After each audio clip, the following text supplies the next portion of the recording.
Countdown for blast off. X minus 5, 4, 3, 2, X minus 1, fire.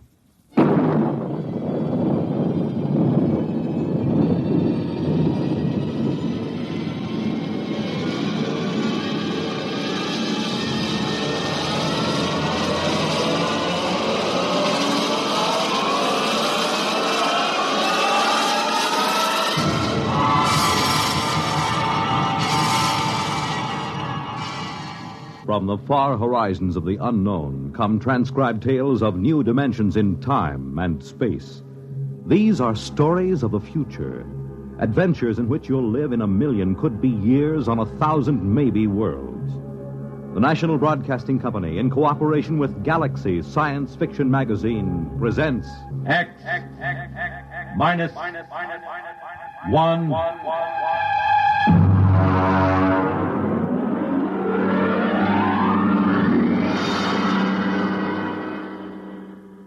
Tonight, the Murray Leinster story, If You Was a Moklin.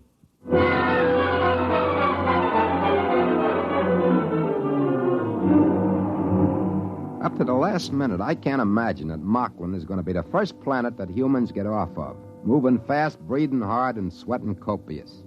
There isn't any reason for it. Everything was all quiet at the trading post. I was sitting on the front porch while Deeth, he's the Moklin clerk. Looks a lot like a guy named Casey, used to be a wiper on the Palmyra. He comes out on the porch. Mr. Brinkley? Morning, Deeth. How's business? Not so good. There were a few wood Moklins in this morning. Yeah, I saw him. Kind of nice looking. Those big saucer eyes. Hey, what makes the noses wiggle like rabbits? Well, I don't know, sir. I'm not a woods Moklin. Oh, sure. No offense. They buy much? No, they didn't. They said the prices were too high. Oh. Yeah, they said they can get the same goods at the other trading post for half price. Yeah, it's kind of hard to run a nice little monopoly for the company with another trading post opening up at half price. What is it, sir? Look at that little kid playing in the mud. You mean the Moklin kid? It's my cousin's niece. I can't get over those little kids with the droopy mustaches like old man Bland. I gotta laugh every time. Well, I understand. But you see, Moklins are getting much more human every day. Hey, look at that. There go the trees on the landing field. Yeah, but the relief ship isn't due for a month. I never knew those trees to get up and walk away if there wasn't a ship due in. Yeah, there goes old Sally pulling up her roots. Well, this can't be any routine ship. I wish Brooks was back from the hills.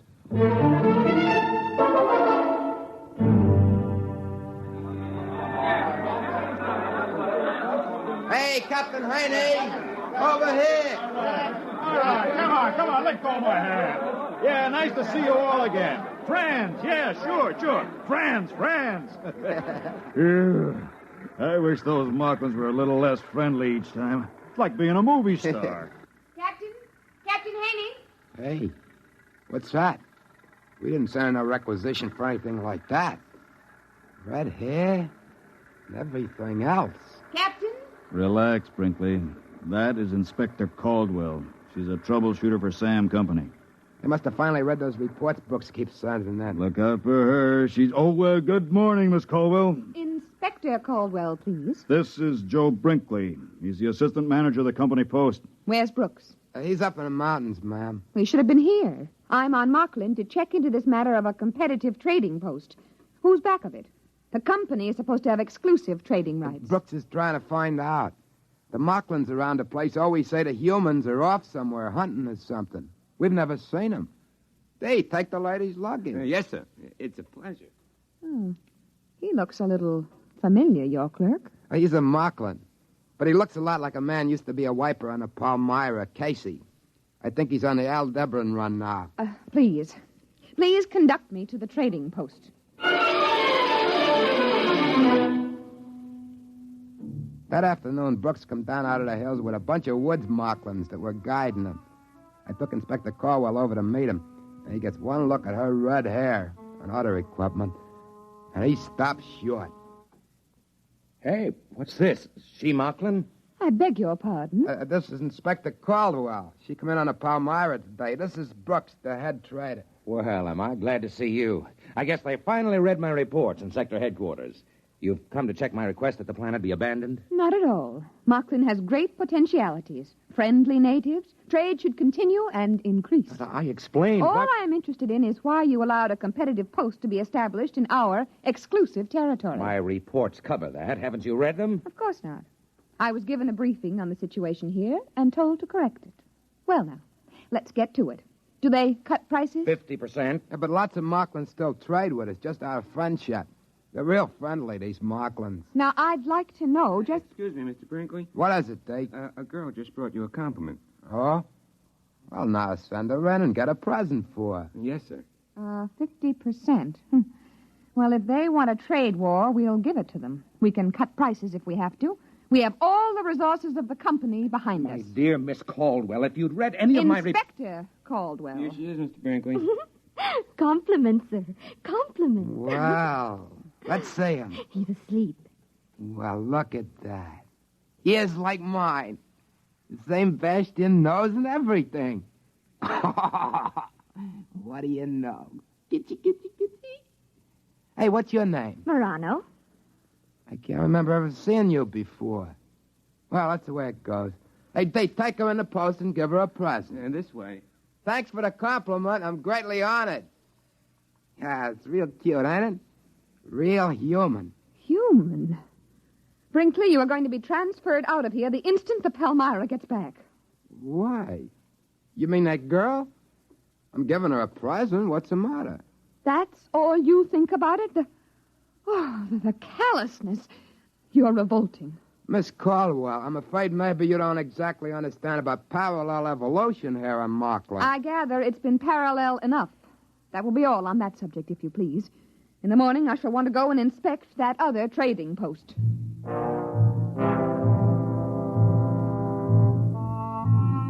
We set out for the trading post the next day. Brooks stayed behind on account of he was peeved that she hadn't read his report. Anyway, she was cute as the bug, and he resented anyone with a figure like that in authority over him, especially without reading his report. I tried to explain to Miss Caldwell that we just couldn't go in and rip up the opposition post. Why not? They're poaching. Moklins imitate humans. Now, if we start trouble, they'll start it too. Anything. Mayhem, murder, theft, bigamy. Bigamy? You're worried about that?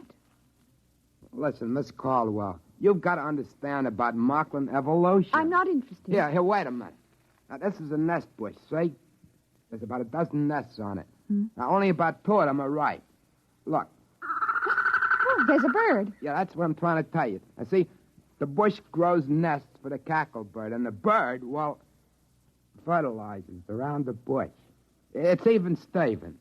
See, that's the way evolution works on Moklin, like we were trying to tell you. Mr. Brinkley, I am not interested in learning about the birds and the bees on Moklin or any other planet from you. Now, let's get on to that trading post. Naturally, when we got there was only a couple of Moklins hanging around. They told us the same story about the humans having gone off somewhere hunting donderflies. When we got back to the company post, Inspector Caldwell, furious as a wet cacklebird, marched right into Brooks. I have just ordered a price cut on all items on sale by 75%. I've also ordered unlimited credit for Moklin customers. They want a trade war over there? I'll give it to them. But you don't understand. There's a whole planet where they could have put another trading post without being discovered. Why put it so close to us? That furnishes them with a ready-made market for human trade goods. And it furnished them with Moklins trained to be interpreters and clerks. And it furnished them with a Moklin head clerk, who is a very handsome young man, Mr. Brooks. He not only resembles you in every feature, but he even has a good many of your mannerisms. You should be very proud. Goodbye. That's funny. Like me, huh? That's right. Spitting image. Funny as folks never brought him for a compliment present. How good's the likeness? If he was wearing your clothes, I'd swear it was you. Maybe... Joe, remember that time you went off hunting with Deeth and his folks? Yeah, sure. We were after donderflies. We caught about 6 of them. You were wearing Moklin clothes, weren't you? Oh, you know how they are. You're insulted if you don't. Listen, did you come back after one day for tobacco and a bath? No. No, we were way over at Tunlib Hill. Some Moklin got killed and we had to bury him. It took 2 days. Well, During that week, while you were off wearing Moklin clothes, somebody came back here wearing your clothes. He got some tobacco and went out again. He looked just like you, Joe. Exactly. Nobody suspected it wasn't you. Why should he want to do that? He might have been checking to see if he could fool me. Oh, that's a situation, ain't it? I haven't mentioned it before, but I've been guessing it's something like this. Moklins like to be human, and they have kids that look human. Look at the difference between Deeth and a woods Moklin. Well, maybe they can want to be smart like humans. And pretty soon they are, or their kids are. That rival trading post. You figure there aren't any humans running it. They're practicing with that. You mean they might figure to get rid of us and have a couple of Moklins take our place? I don't believe that. Moklins like humans. They wouldn't harm humans for anything. They like to be just like them. Listen, Joe. Miss Caldwell is the first human woman on Moklin, isn't she? Yeah? Why? And she's got red hair. The first woman the Moklins see, and with red hair. You know how Moklins admire humans. With luck, it ought to turn up soon. Boy, she's going to take it hard if it does. Women hate to be wrong. But it's about our only chance. Listen, Joe, we've got to have some check between us. What for? Well, if there's a Moklin that looks like me and one that looks like you, we better have a signal. Look, I'll cough twice, like this. And you whistle back. That way we'll know it's us. Okay. Try it. Good, good. That way we'll know we're us.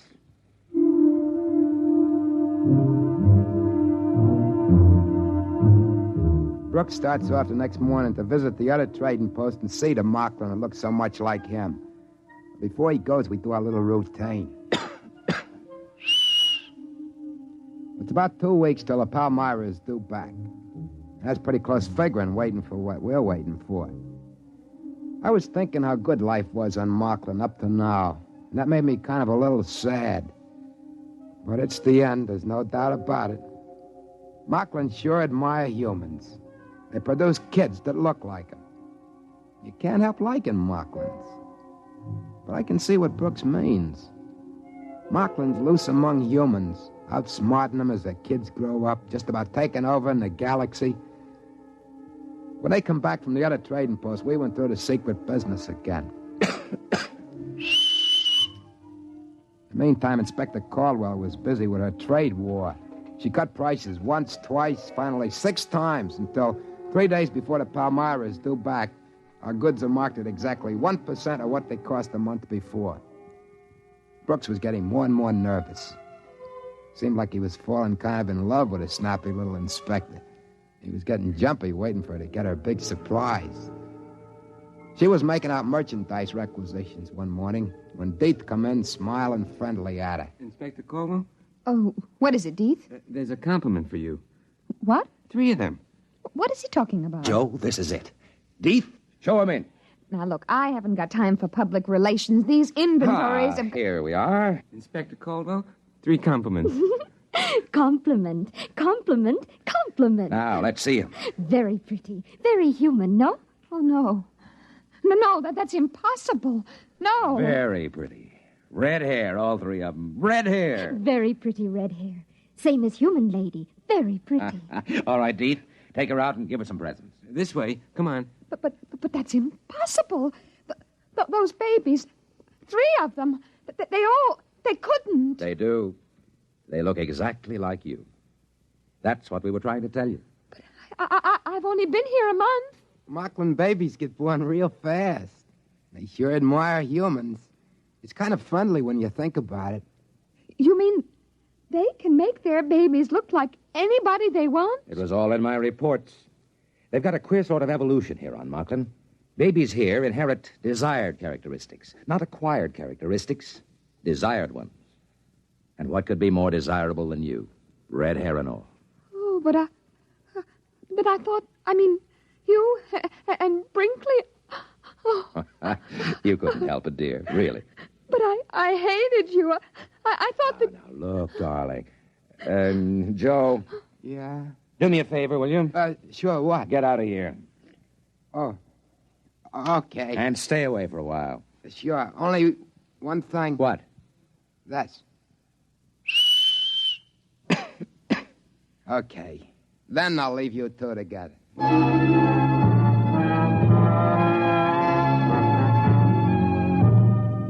About 2 days later, the Palmyra boomed down out of the sky. We were all packed up waiting on the field when the trees finished getting out of the way. I kept thinking, no matter what, Moklin sure are friendly. They sure do admire humans. I could see them crew members with Liberty heading off from the field with a whole gang of laughing, singing Moklins following each one of them. After a while, Cap Haney came over on a freight truck. It's a pleasure, I tell you, to see these Moklins. I just came here from Welch's planet. The natives there are suspicious, unfriendly, and if you're not watching, they'll steal your gold teeth. But Moklin... Captain Haney, don't give orders to unload your cargo. What do you mean? We are abandoning the post. What? We are leaving Moklin completely. Sam Company pulling out when there's still a mill credit to be made? I don't believe it. I have authority to order the move, and Mr. Brooks has convinced me of the necessity for it. Now, Inspector, I know the company doesn't like to give in to competition. There isn't any competition. Well, I thought... Miss Caldwell's right. That other trading post is purely a Moklin enterprise. They bought our goods from us and pretended to sell them at half price, and we cut our prices, so they bought more goods from us and went on. Some Moklin must have thought it'd be nice to be a smart businessman, so his kids would be smart businessmen. Too smart.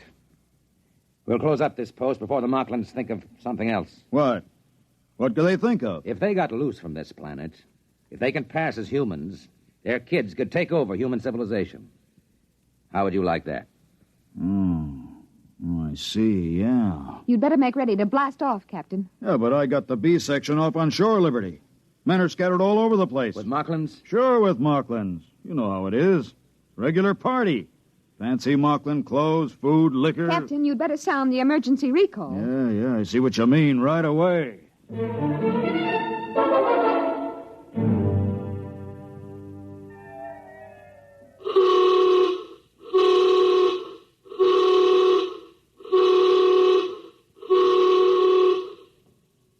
Well, that accounts for all but about 5 of them. They're coming across the field now. Keep that line straight for the hatch. We got to count off. 4, 5. Yeah, they're all in line. I'll check against the roster. Wait a minute, there's another one coming. Look. By that tree. Well, there can't be. I've got 38 men lined up already. 38, that's a full count. That's a human. He's wearing Moklin clothes. It looks like Pete Werber from the engine crew. Hey, wait. Wait for me.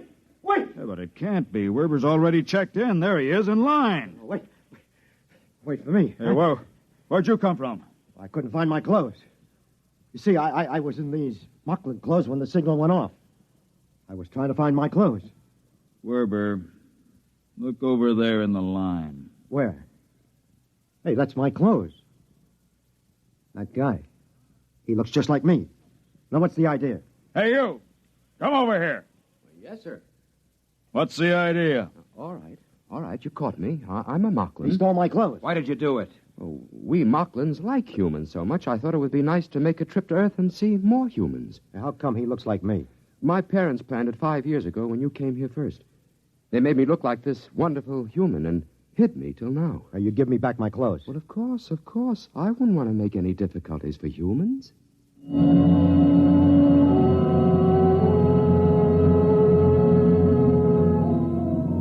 He took it as a joke on him. He talked English as good as anybody. It was hard to tell which was the Moklin and which the human guy. So we let him keep the human uniform, and he was very grateful. We took off after that, and the Moklin stood around and laughed and waved and threw flowers as we closed the hatches. Pretty soon the Palmyra was pushing up through the atmosphere. And just before the auxiliary circuits went on during the jump to overdrive, we all stood around in the astrogator's dome with a screen turned up to high mag and watched as Moklin faded into a round cantaloupe behind us. It's a shame. Sure was a pretty planet. Real friendly. Too friendly. I still have the shivers, thinking we almost took a Moklin off with it. The other crew had been on Moklin long enough to have a double. 5 years is a safety margin. Takes them that long to grow up. We were lucky, huh, Joe? Huh? What? I said we were lucky. Yeah. We sure are.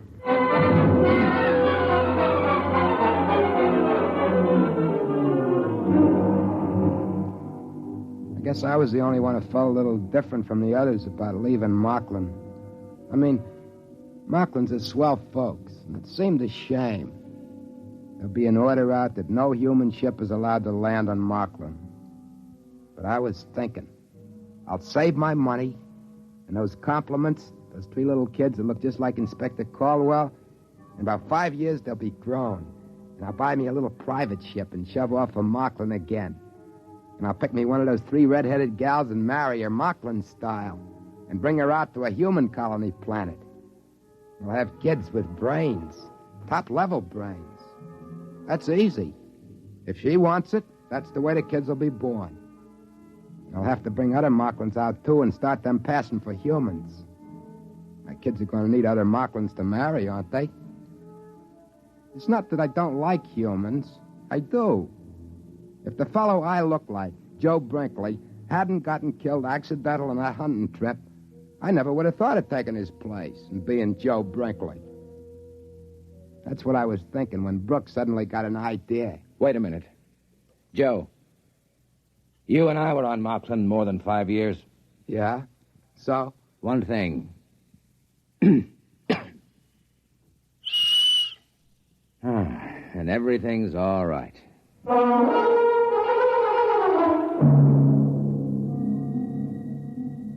I mean, you can't blame me for wanting to live among humans, can you? Wouldn't you, if you was a Moklin?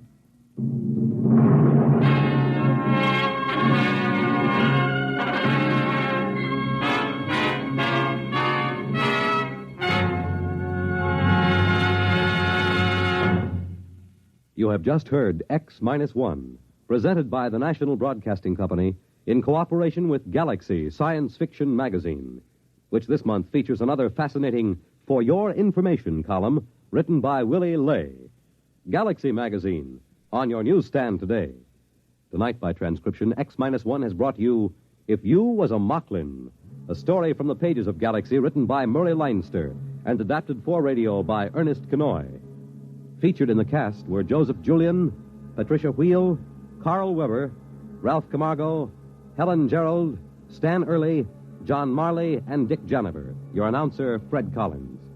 X-1 was directed by Daniel Sutter and is an NBC Radio Network production.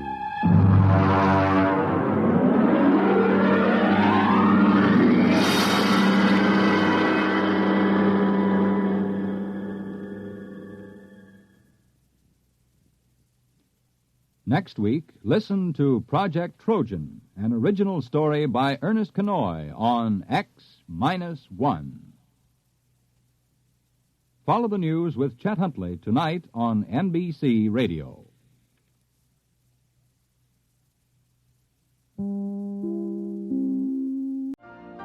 You've been listening to the OTR Gold Network. Find more classic radio at otrgold.com.